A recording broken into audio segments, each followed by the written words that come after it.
Friends welcome to my YouTube channel. میں ہوں ماہی. آپ سن رہے اردو ناول محمد کرم بائی ماہی کے چینل پر. روح عشق اردو ناول کا ایپیسوڈ 8 آج ہم اسٹارٹ کرنے جا رہے ہیں. مہندی ہو گئی تھی. آج بارات کا دن تھا.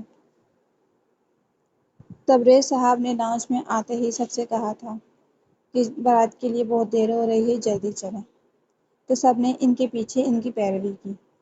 کچھ ہی دیر میں بارات ہال کے باہر موجود تھی. ہال میں ان کا استقبال بہت ہی شاندار طریقے سے کیا گیا. تینوں دلہنوں کو ان کی جگہ پر بٹھایا گیا. سیال ان سب کو ہال میں چھوڑتا ہوا برائڈل روم کی طرف بڑھا, جہاں تینوں دلہنیں پہلے ہی تیار بیٹھی تھیں. سیال جب روم میں گیا تو سحر سامنے ہی دلہن بنی بیٹھی تھی. کچھ ہی دیر تو سیال کو اپنی آنکھوں پہ یقین نہ آیا. کیا آپ سحر ہیں؟ سیال سحر کے قریب جا کر نہایت معصومانہ انداز میں پوچھنے لگا. سیال کے اس سوال پہ سامنے کھڑی ماہی سمیت سب کی ہنسی نکل گئی, جس پر سیال خود بھی ہنس پڑا اور سحر کو کندھے سے تھام کر اپنے سامنے کھڑا کیا اور سر پہ بوسہ دے کر اپنے ساتھ باہر لے کر آ گیا. ماہی اور سارا بھی دونوں دلہنوں کو لے کر ہال میں آ گئیں. تینوں کو ایک ساتھ اسٹیج پہ لایا گیا اور راستے میں ان پر گلاب کے پھولوں کی برسات کی گئی. آلیان سحر کو اسٹیج تک لانے کے لیے خود ہی نیچے اتر آیا. سحر بھی اس کا ہاتھ تھام کر آگے بڑھ گئی, جس پر پورے ہال میں تالیوں اور سیٹیوں سے گونج اٹھا. آلیان کو سحر شہزادی لگ رہی تھی جو صرف اس کی تھی. اسٹیج تک جاتے ہی کچھ ہی دیر میں رسمیں شروع ہو گئیں. سیال کی نظر مسلسل ماہی پر تھی جو ساڑی پہنے صرف اسے اپنی شہزادی لگ رہی تھی. دودھ پلائی کی رسم میں بہت شور ہوا اور ڈیمانڈز پر ڈیمانڈز جاری تھیں. سارا کے ساتھ سیال بھی دودھ پلائی کی رسم میں ساتھ تھا. جب سارا نے 1.5 لاکھ سے نیچے نہ آئی تو آلیان کے ایک کزن نے پیچھے سے آواز لگائی, آپ دودھ رہنے دیں, ہم 1.5 لاکھ کی خود ایک بھینس لے لیں گے جس سے ہم روز دودھ پی لیا کریں گے. اس کے بعد پر سب ہنس پڑے, جبکہ سارا کو تو لگ گئی اور وہ بھی کوئی کم نہ تھی, پیچھے نہ رہنے والی تھی. سارا نے کہا, چلیں ٹھیک ہے بھائی جان, چلیں ہم آپ ہی کو گھر لے کے چلتے ہیں. یہ تو بھینس لے لیں گے, ان کو آپ ہی سے کیا کام, پھر تو آپ ہی کا وہاں پہ کوئی کام نہ ہوا. سارا سیال کو کہتی ہوئی اڑتی ہوئی چاہنے لگی تو آلیان نے پیار سے اس کا ہاتھ پکڑ کر اپنے ساتھ واپس بٹھا لیا. چپ کرو سب, میری چھوٹی سالی صاحبہ کو ناراض کر دیا نا. آلیان نے سارا کے ہاتھ میں پوری رقم رکھتے ہوئے کہنے لگے. تھینک یو بھائی, سارا خوش ہو کر کہتی ہوئی وہاں سے جانے لگی, جب وہ اچانک سے وہیں رک گئی. ہاں ہیلو مسٹر. سارا آلیان کے کزن کی طرف اشارہ کرتی ہوئی اسے پکارنے لگی. جی فرمائیں محترمہ. آلیان کا کزن انتہائی احترام سے بولا. یہ 10,000 پکڑیے اور اپنے لیے ایک عدد بکری لے لیجیے گا, کیونکہ بھینس کے پیسے تو میں نے رکھ لیے. سارا آلیان کے کزن کو پیسے تھمانے کے ساتھ طنزیہ الفاظ میں بات کر کے وہاں سے چل دی. سارا کی بات پہ سب نے مسکرا کر اس کی باتوں پر داد دیا, جبکہ آلیان کا وہ کزن بھی مسکرا دیا. رخصتی کے وقت سحر کی جب آنکھوں میں آنسو آئے تو اس نے روکنے کی بھرپور کوشش کی, اور اب اس طرح رہنا کہ اب دوبارہ آپ کی آنکھوں میں آنسو نہ دیکھوں میں. سیال نے اسے اپنے سے الگ کر کے تنبیہ الفاظ میں کہا. رافع اور رباب اپنی اپنی دلہنوں کو لے کر وہاں سے جا چکے تھے, جبکہ آلیان نے سحر کو اپنے گھر لے کر جانا تھا, اس لیے سحر کو گاڑی میں اپنے ساتھ والی سیٹ پر بٹھا کر اس نے خود ڈرائیونگ سیٹ سنبھالی اور سب کو خدا حافظ کہتے ہوئے وہاں سے چل دیے. آلیان نے سحر کی طرف ہاتھ بڑھایا تو سحر نے بھی اس کے ہاتھ میں اپنا نازک سا ہاتھ رکھتے ہوئے اسے مسکرا کر دیکھا, جس پر آلیان نے بھی مسکرا کر اسے اپنے ساتھ لگا کر اس کے گرد بازو حمائل کر دیے. سارا راستہ خاموشی میں گزرا. کچھ دیر میں گاڑی ایک بڑے سے گھر کے باہر رکی تو سحر نے آلیان کے کندھے سے اپنا سر اٹھا لیا. آلیان گاڑی سے نکل کر سحر کی جانب بڑھا اور اس کا ہاتھ تھام کر گاڑی سے باہر نکالا اور اسے اپنے ساتھ لگائے گھر کے اندر کی طرف بڑھا۔ پورا گھر کسی محل کی طرح سجایا گیا تھا، ہر طرف روشنیوں کا بسیرا تھا۔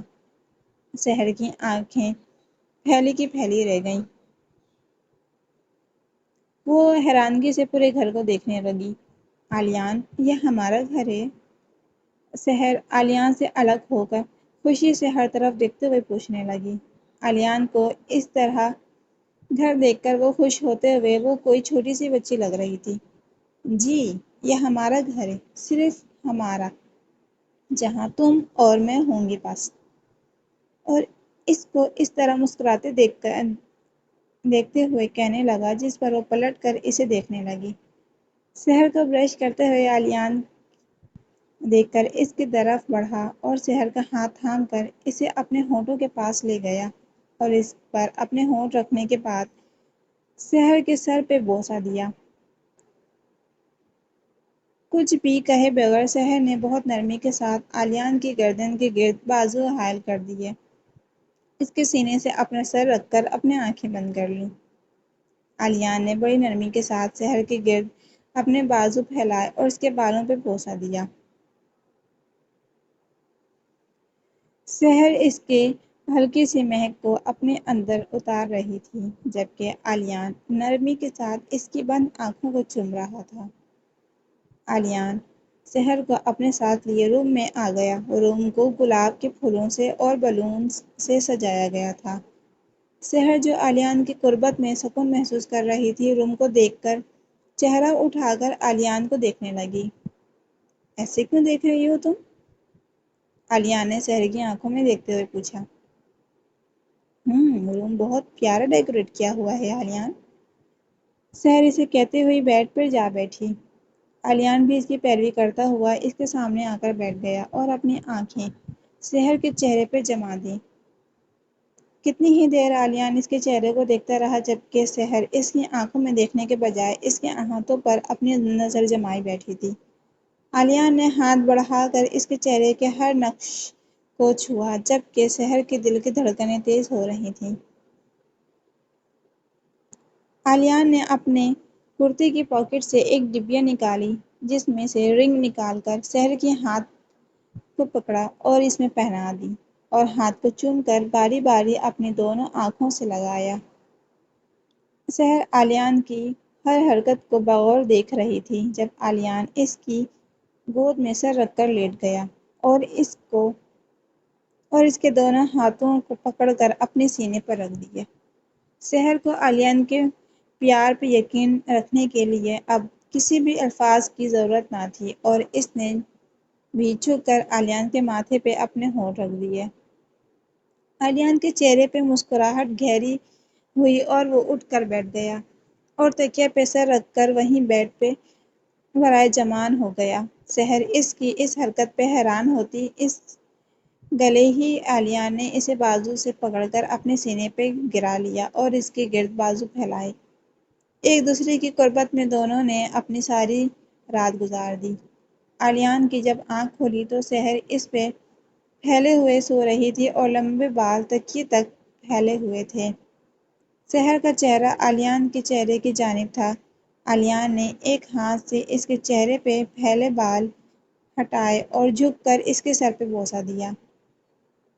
سحر نے اس کی لمس کو محسوس کرتے ہوئے اپنی آنکھیں کھولیں تو آلیان نے جلدی سے اپنی آنکھیں بند کر لیں۔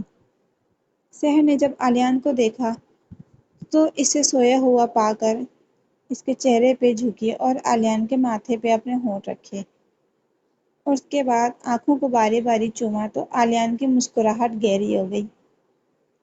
مجھے لگتا ہے آج مجھے مارنے کا ارادہ ہے تمہارا۔ آلیان کی آواز سے وہ جلدی سے اٹھ کر سائڈ پہ ہو گئی تو آلیان مسکرا کر اٹھا۔ آپ اٹھے ہوئے تھے آلیان؟ سحر نے گھبراتے ہوئے پوچھا۔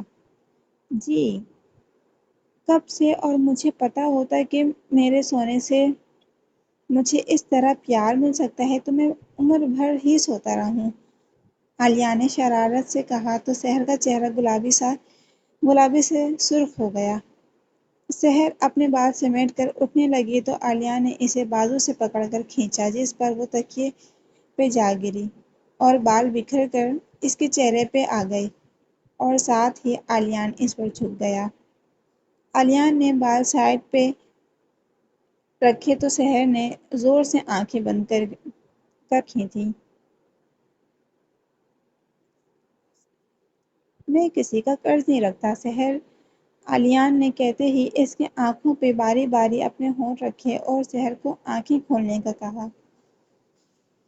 سحر نے آہستہ سے اپنی آنکھیں کھولیں تو عالیان اس پہ جھکا ہوا اس کو دیکھ رہا تھا۔ جانے ہی کتنی دیر وہ اس پر جھکا رہا جب موبائل کی بیل سے وہ دونوں ہوش میں آ گئے۔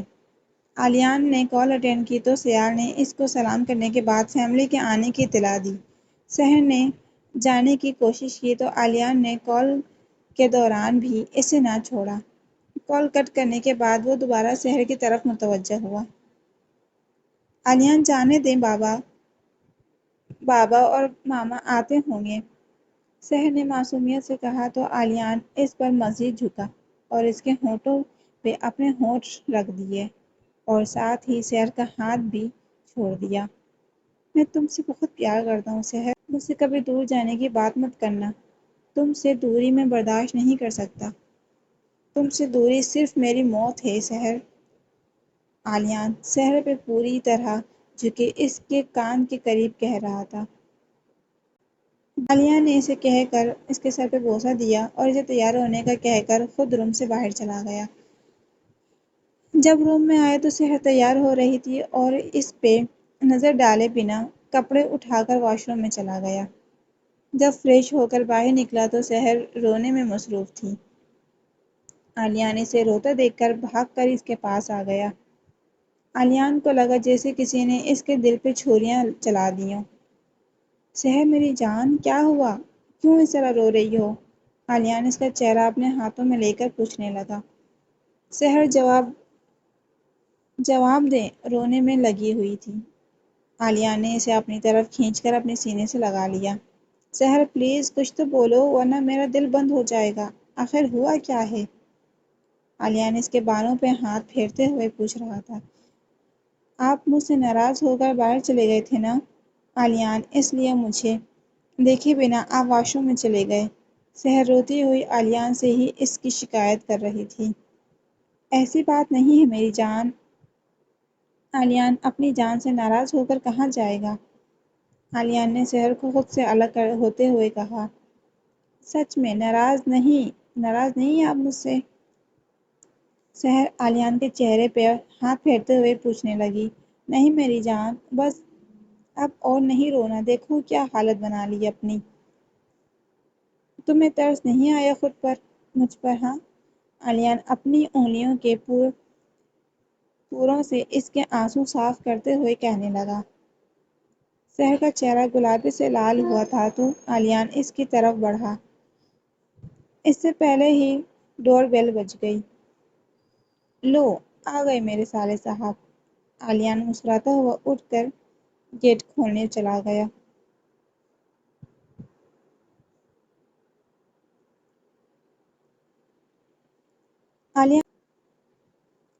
عالیہ نے جیسے ہی گیٹ کھولا تو ماہی دھیرے سے سائڈ پہ گرتی ہوئی اندر چلی آئی، جبکہ پیچھے عالیان کو ماما اور بابا اور ہیرا تھی۔ عالیان ان سے ملنے کے بعد ماہی کے پیچھے لپکا۔ موٹی رکو! عالیہ نے پیچھے سے آواز لگائی۔ عالیان کے بچے، میں نے کتنی بار تمہیں کہا ہے مجھے موٹی نہ کہا کرو، آج بچو تم مجھ سے۔ ماہی اسے مارنے کے لیے گلدان اٹھائے اس کے پیچھے بھاگی۔ عالیان بھاگ کر اپنی روم میں جانے لگا تبھی اسے سیال اور سارا کے ساتھ ان کے ماما اور بابا لاؤنج میں آتے ہوئے نظر آئے۔ وہ سیال کی طرف بھاگا اور اس کے پیچھے ہو کر اپنی ڈھال بنا لیا۔ سالے صاحب دیکھیے، یہ موٹی آپ کے اکلوتے گھر کے داماد کو مارنے پہ تلی ہے، عالیان ماہی کی طرف اشارہ کرتے ہوئے کہنے لگا۔ جبکہ ماہی نے سب کو دیکھا اور اپنے ہاتھ میں پکڑے گلدان کو دیکھا تو اسے عالیان پہ مزید غصہ آیا۔ چلیں آپ جائیں اور مار کھا کے واپس آئیں، ہم یہیں ناشتے پہ آپ کا انتظار کر رہے ہیں۔ سیال آلیان کے سامنے سے ہٹ کر کہنے لگا۔ آلیان اسے منہ کھولے دیکھنے لگ گیا۔